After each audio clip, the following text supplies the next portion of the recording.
Hello and welcome to the I Am Woman project, where every week we have deep, thought-provoking and interesting conversations with thought leaders, change instigators, rule breakers and creative minds who think differently, sparking creativity and inspiration. Our special guests on our show cover a variety of topics just for you, and they share their personal stories to inspire, motivate and empower you, our listener. The I Am Woman podcast is produced for your enjoyment, and show notes are found at www.khierstynplano.com. Come back often and feel free to add the podcast to your favorite RSS feed or iTunes. All links are in the show notes. Now let's get into the show.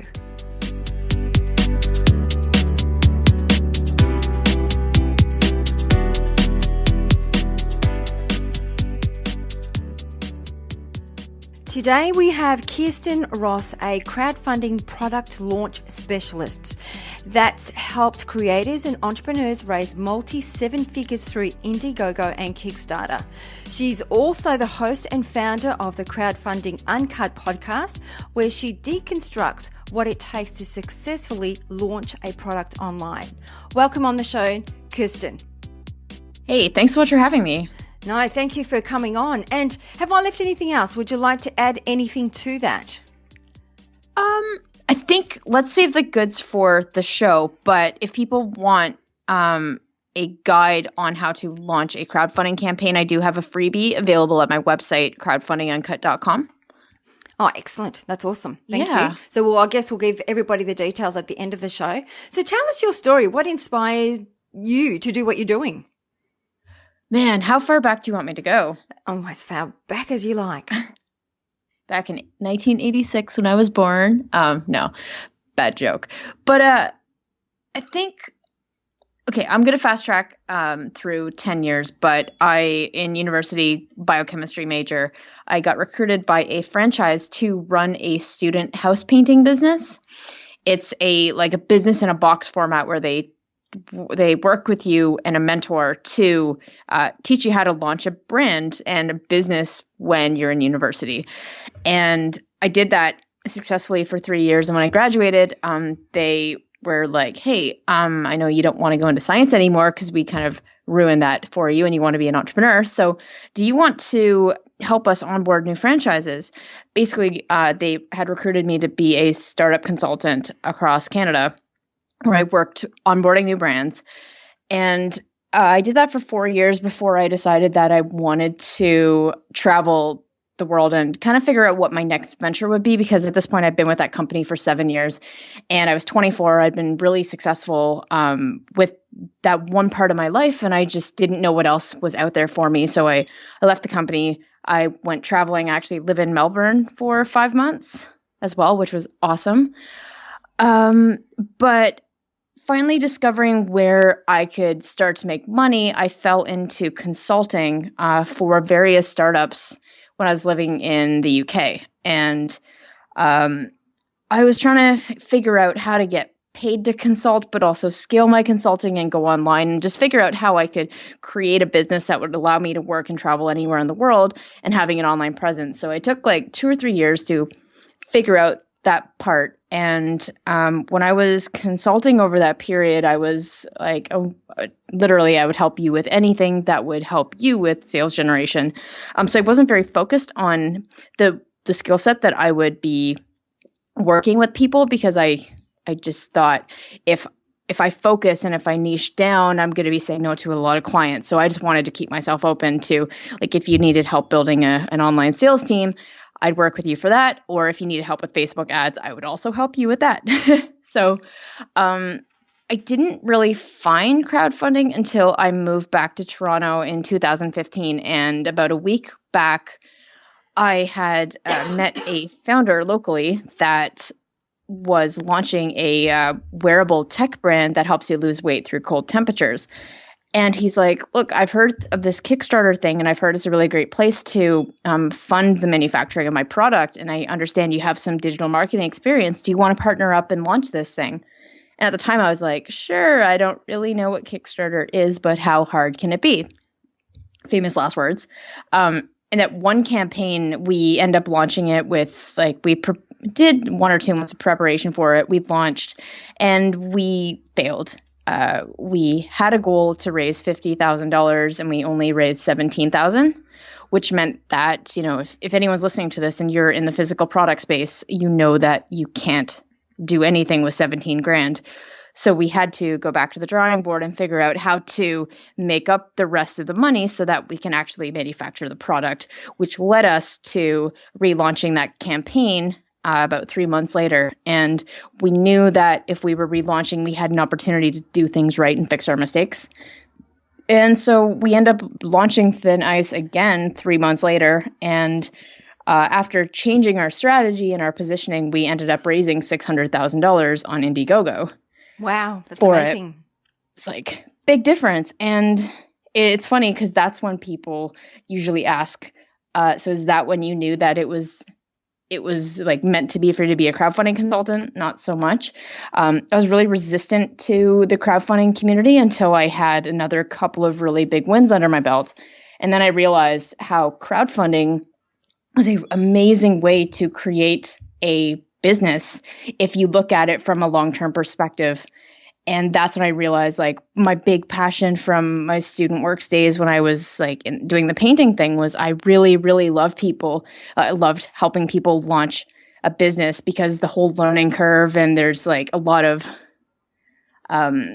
it's very do or die around a launch like that. And I realized that crowdfunding took on the exact same aspects of what I really, really loved about what I was doing before. And that's when I realized oh no, I really want to work with people, helping them launch brands. And so that's kind of how I stumbled into crowdfunding and doing what I do today. And you do it well. So Khierstyn, what was that when you went, when you said you actually failed and you went back the second time and you were very successful at it, what was some of those things that you changed or tweaked to make it successful?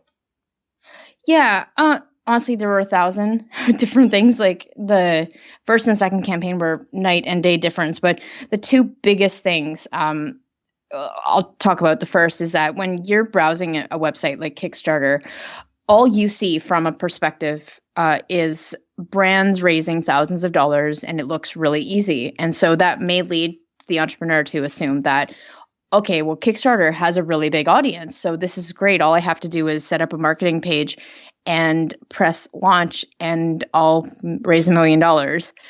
And that was sort of the assumption we made, because why do you have to build your own audience when Kickstarter has one? It just seems like a waste of time, right? Not so much.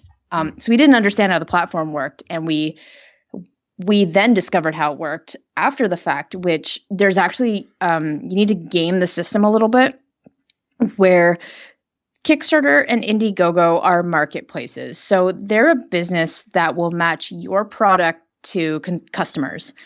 And for the service, they take 5% commission for every dollar that you raise on their site. So because they're a business, they need to promote the products that are doing really well. So the products that you see on their site that are really easy to find, they're in the hot new and noteworthy section or the trending section. These are campaigns that are already doing well.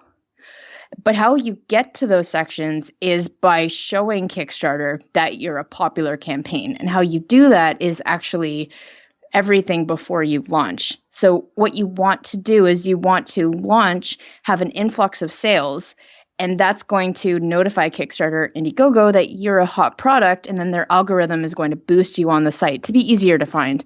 And that's when the crowdfunding community takes over and creates a snowball effect for your campaign. So what you actually need to do is you need to build an audience and an email list ahead of time in preparation for your launch, so that when you launch, you have a chunk of your funding goal already hit, and then that's how you become successful. So when you're saying building a list ahead of time, so this, obviously you would be doing that, and I'm sure our listeners are probably thinking the same thing. This is, when you're saying building a list ahead of time, this is a list of your own brand before you get involved in a platform like Kickstarter? Exactly. So what you want to do is you want to make sure that people understand the conversation is around your product launch. So you want to put up a website or a landing page with a bit of information about what you are going to be launching and driving traffic to that. If you have a bit of an ad budget, you're doing direct marketing Facebook ads to that website where people can then join your email list because they anticipate your product launch. Right. So it's gotcha. A list of qualified leads is what you're building through your email list so that they're ready and they're super stoked to actually support you when you go live. Oh, I get you. Yeah, that's amazing. Because I know, it's as we were saying earlier on, it's a hot topic, and I know that there's lots of entrepreneurs and businesses out there that have actually, I think, given Kickstarter a go, or any of these crowdfunding platforms, and have failed miserably. But I think it's all the planning really at the start, isn't it? It is. It's actually like the more I get into the space, the more I realize it's not just about a good marketing campaign too. It's also about having a product that people love. So part of being able to build that list of qualified leads is part validating the process. Like a lot of people think, oh, well, I can put up my Kickstarter campaign, and if somebody buys it, it means my product's validated. But I believe that because of how much competition is in the space, that you really need to validate your idea ahead of time. And that's where the list of qualified leads is so important, or else your campaign can fail, like because of multiple reasons. But And you were saying there's some hot products. What would be some of those hot products that are doing really well? Doing really well on crowdfunding now, or on crowdfunding? Right now, that's a good question. Ones that have done really well in the past, we have like Purple Pillow that raised 2.6 million. We have MyFold that raised 2.2 million. We have the Flow Beehive on Indiegogo that raised 12 million. We have Pebble Watches, which raised collectively close to $40 million between their two campaigns. Like there are hundreds. Wow. Okay. Hundreds of. It's even just like, I can do a quick Kickstarter search right now to see what's on there, but there's a lot of great ones right now. Yeah, so obviously they have to be unique, authentic, and a bit quirky, the products. Yeah, I think there's one misconception too where you might think that I need to have something truly innovative and never been done before to have a successful Kickstarter. I actually think that that's going to make your life a bit more difficult. And ideally, if you have a product that has a great brand story behind it and a good founder story, so I always love to put the founder behind it and the reason why that they're so passionate about this product, because it humanizes the brand. But to be honest, if you can just take a current solution and do it better, you are going to be successful on Kickstarter because you're solving a need in a current market that's already there. Mm. Oh, okay. That's interesting. Very good. So I have to ask you, what makes you leap out of bed in the morning? What drives you? The sales numbers. Oh, okay. Yeah. I like being able to see the direct ROI for my time, and there's no better place to do that than see your Kickstarter campaign raising money. Yeah, of course. So I guess with the benefits in hindsight, would you have done anything differently in your career? Yeah, I think that part of like me growing a consulting agency, I would have created launch timelines in advance to help me ease the pains of scaling, because I feel that some of our launches have been delayed a bit due to lack of processes on my part, which we're now dealing with now. But I feel that, in hindsight's 2020, right? But I feel that I wish I had projected what sort of problems or things that could have happened as a result of me not systemizing things sooner. Yeah, and I think I can. Yeah, absolutely, I can relate to that myself. I think that sometimes it's not until you're in it that you actually realize that there needs to be more of a process to it. And it's not till you're actually, stumbling over or tripping over or actually having a look at the outcome. It's not quite what you anticipated. Then you go back and actually put something in place. And I think that's, we all learn lessons, isn't it? It's through falling over that I think we actually, constantly become. I think you've got to be really flexible too in business. I think it's like, have a backup plan when things don't work out.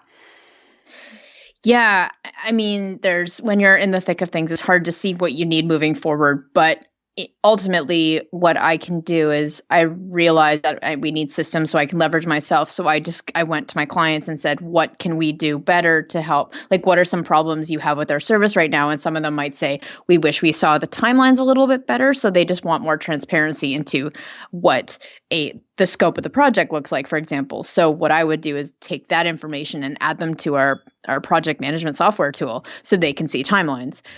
Just little things like that can really make a big difference. But yeah. Yeah, that's good. So, I mean, and I think too, every business has a pain point, and I think that like honing into those pain points, it's the only way you're going to find a solution, so that it's smooth sailing next time. And I mean, and going on that with a pain point, what are some of your biggest pain points in doing business? Biggest one right now is validating products. So before I would be able to know, like I'd have a product come to me and I'd either be able to say, yes, I see market for this, or no, I don't. But the more projects that get put in front of me, the more due diligence I want to do, because we're starting to charge a lot of money for these launches and advising clients to spend thousands of dollars on Facebook advertising. So I want to make sure we're doing a data-driven campaign.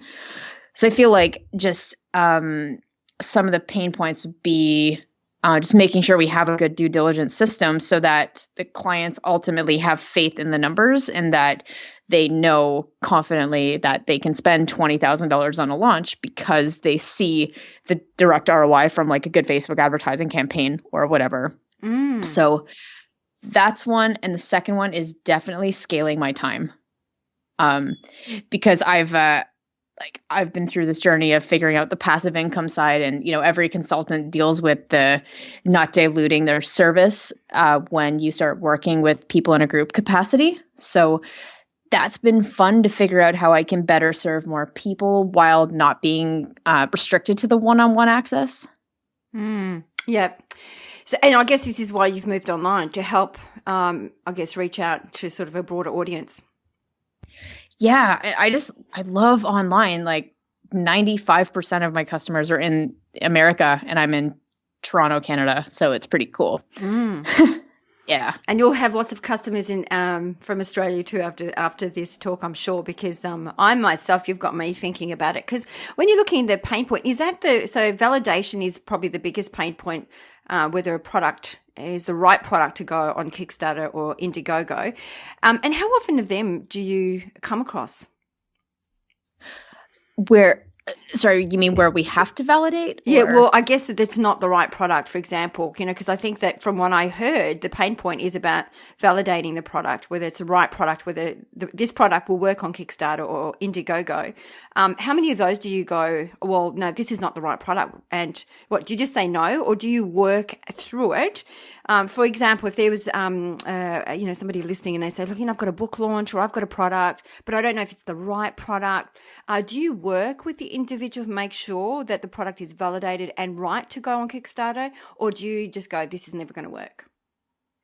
It really depends on the thing that comes to me. I feel like 70% and maybe 65-70% of the things that come to me are just they're not good for crowdfunding because they're just not, it's not the right fit for crowdfunding.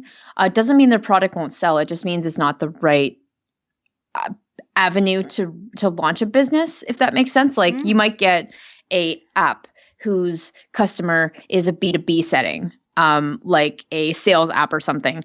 But the reality is that it's a consumer that's like people like you and I that are shopping on Kickstarter. So they're not going to support a B2B app. Right. You might have digital product that if you don't if you don't present your rewards and what the tangible value people get out of it from your reward packages, it's not going to sell. So I would say, yeah, 70% of things that come to me, I won't take on because they either don't have the budget, they are too early in the development stage, or it's just not an idea that I think is good enough. If it's something I think has legs, I will work with the client to figure out the right way. Like you might get, I don't know, I deal a lot with Amazon sellers, and the Amazon sellers sometimes deal with a product that has a retail value of $10. And I look at that and I'm like, okay, considering you're going to put $10,000 into this campaign, think of how many units of this $10 product you're going to have to sell to get funded. I think a better route for you might just be to go straight to Amazon. Right. So there are just so many different like avenues to consider with it. But yeah. And if I don't know, that's where validation comes in. If I'm like, I don't feel right taking your money until we've done a test, but I feel confident enough to do the test and here are the risks. Are you willing to do it? And then they do it. So for our listeners that are interested in crowdfunding to come and see you, so pretty much what they'd have to do is build a list first. So they have a landing page and be very clear about what they're going to be launching. And then obviously by doing that, validating their product. So they will validate their product by, I guess, asking the market what are their thoughts or what, I guess, brought them to this landing page, or how do you validate a product, whether you know this is going to be the right product? Is there enough people going, yes, I want it through the landing page, or how does it work? Like, how does somebody know that their product is validated enough prior to launch? There are two ways to do it. You can do it based on data. So if you are Facebook ad savvy, this is what you would do. You would put up a landing page and you would have a Facebook ad campaign and you would drive some traffic to the page. Your idea is probably going to work if your cost per email address is between $2 and $3. If it's any higher than that, probably not, because there's not enough interest for the amount of traffic you're sending to do it. So the numbers you want to look for, and I'm going to simplify this in a second, but if you have between $2 and $3 per email address through a Facebook campaign, it's probably safe. But this assumes that your conversion numbers on your landing page is that you get roughly 7 to 10% of people that come to your page are subscribing to your email list. Right? So you could do it data driven, or you could do it based on just speaking to people one-on-one, which is the old school way, which I recommend if you are not savvy online just yet. And you do that by figuring out who you think would buy your product, identifying those people in your network and doing customer interviews with them, and just see if this pain point is big enough for them to buy it. And what if just say you're writing a book, that's not like a pain-based solution, right? So it's kind of harder to validate that, but you can validate that based on you building an audience around what you're currently doing. And you can just email people and be like, hey guys, I'm thinking of creating a book for this. Would that interest you?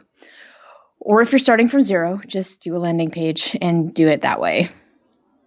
Okay. And obviously for those that aren't savvy, like myself, I'm going to put my hand up here, with Facebook ad campaigns. You do that for your clients? Correct. Yeah, we do. Okay. Oh, good. Okay. Well, there's lots of information. I'm sitting here myself going, wow, this is really interesting. So, now we know the number one reason organizations fail is because they don't validate their product. Yep. Yeah. So what would be some specific roadblocks to watch out for our listeners? I'm sure they're thinking about, what would be some of those roadblocks and how do I get over them? When it comes to launching a campaign or considering? Launching a campaign, yeah.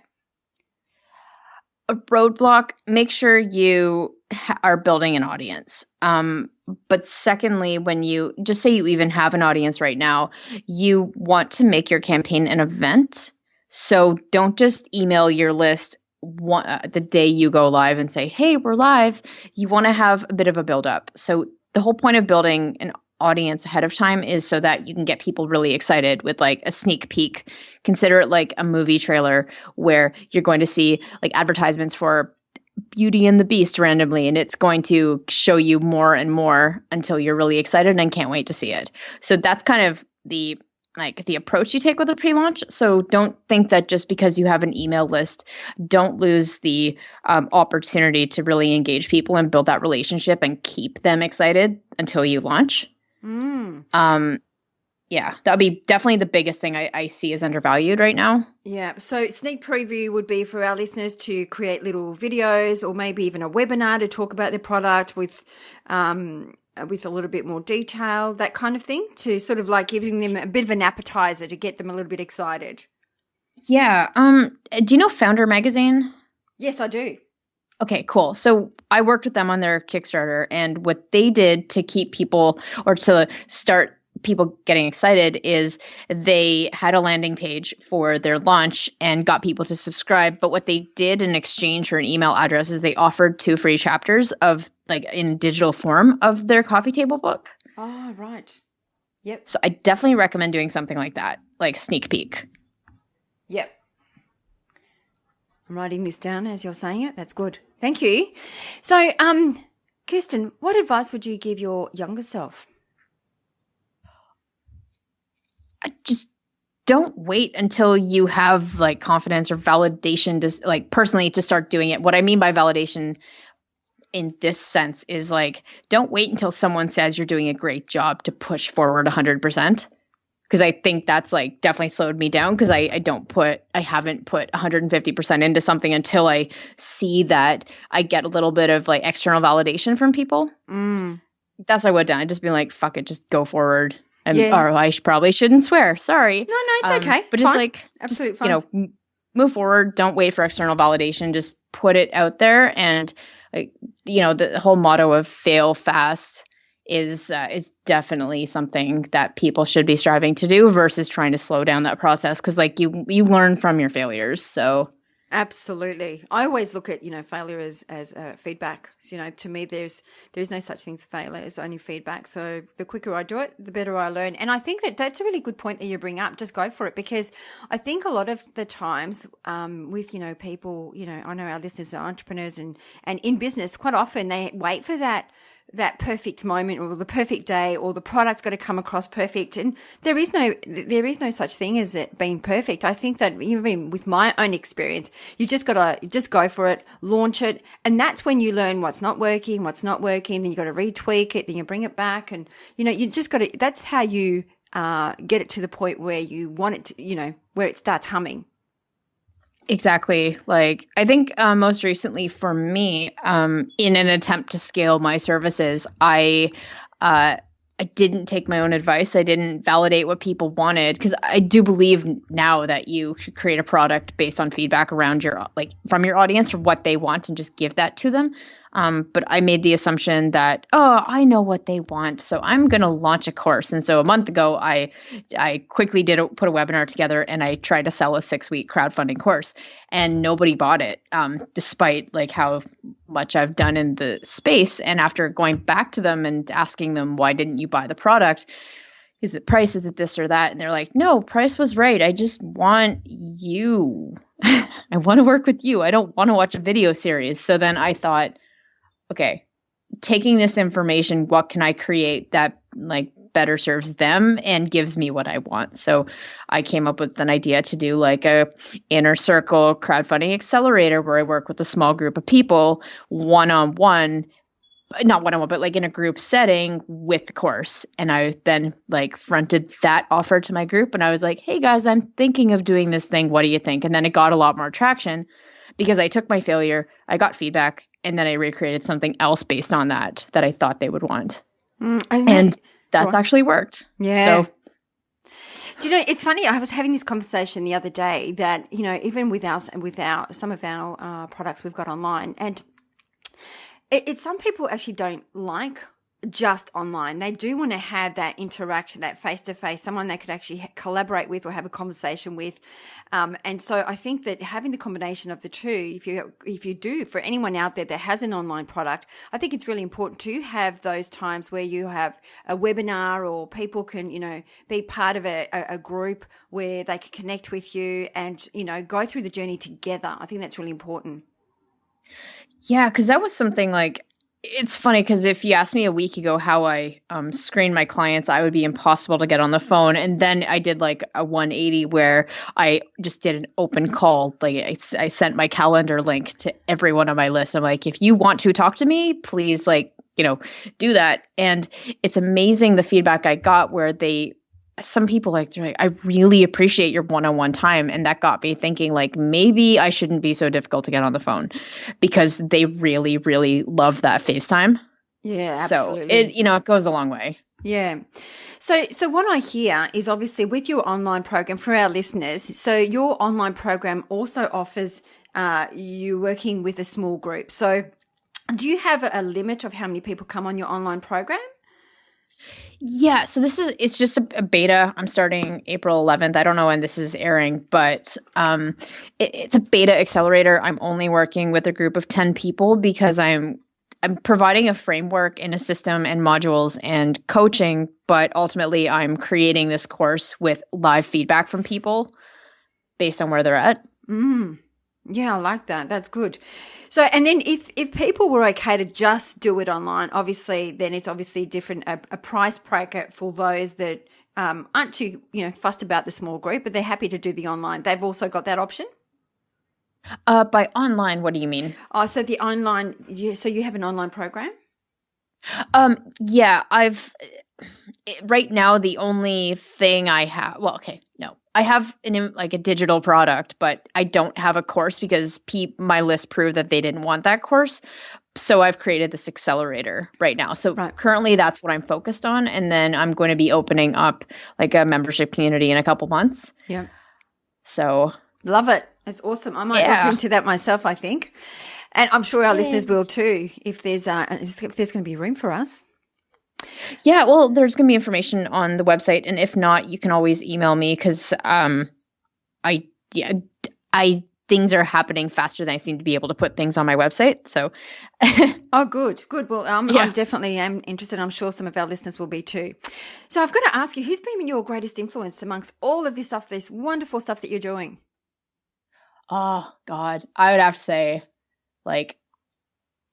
Tim Ferriss is the main reason I'm doing everything I'm doing. I have a couple, but Tim is between Tim and Andrew Warner. I think those are the two guys that inspired what I'm doing. So have you read all of the 4-hour work week? And I think what was the Tools of the Titans? Tools of Titans? Yes, I haven't read that yet, but I hear it's fantastic. Yeah, me too. I haven't read it yet. It's on my coffee table. Yeah. Need to get around to that, but I pre-ordered it and then I sent him a video saying, "Hey Tim, I just want to say thanks, and I pre-ordered your book," but of course he didn't get back to me because he doesn't reply to anybody, it seems. But he's ultra busy. Yeah, I know. Yeah. So if we always ask our woman of inspiration, if you had to pick one word that best describes your personal brand, what would be that one word? Either I don't like just the one thing. I'll pick a few, maybe 2 or 3 if you like. Like, unapologetic or unrefined. One of those two. Like it. Can I ask you why? Because I'm not cookie cutter and I'm a little bit of a rebel when it comes to doing things a little bit differently than other people online. That's what I think. And I just, as you see, I swore on the show. So I'm speaking to you as if we're having a face-to-face conversation. I just like being raw and personable. Yeah, but that's who you are, sweetheart. You don't even have to apologize. I think, it's really important to stand in your truth and be raw. You are who you are. No one's going to judge you. Exactly. It's funny because I feel like I just apologized for me saying I'm unapologetic. Yeah. No, I know. But no, it's contradiction. Fine. No, I know. Yeah. And I think I get it. It's like your real raw, edgy, that kind of character. Love it. And you know what? That's what makes you so successful, because you are authentic. You are unique. That's true. Yeah. Yeah.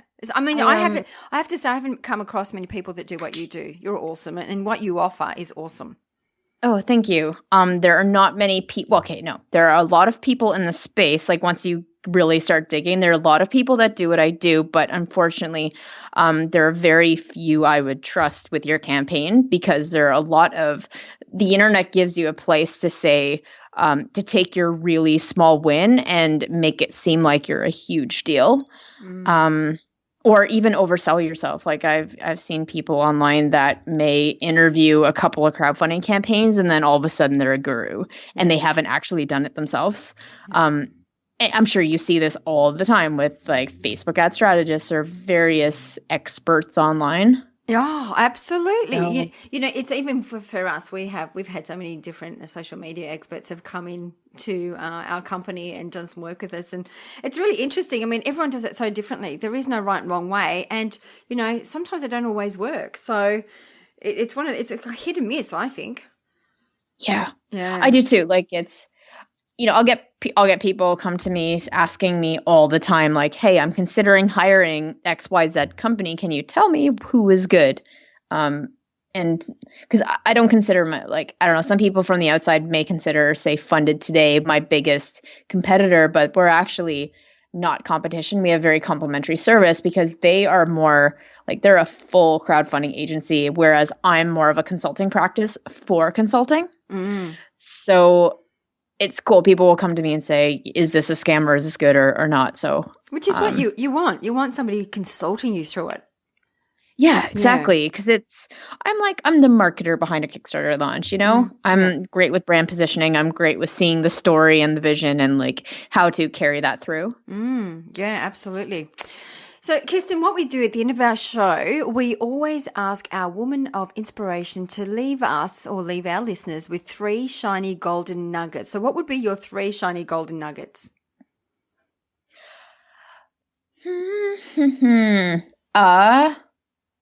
Oh my God. Okay. This is end of a Friday. Let me think.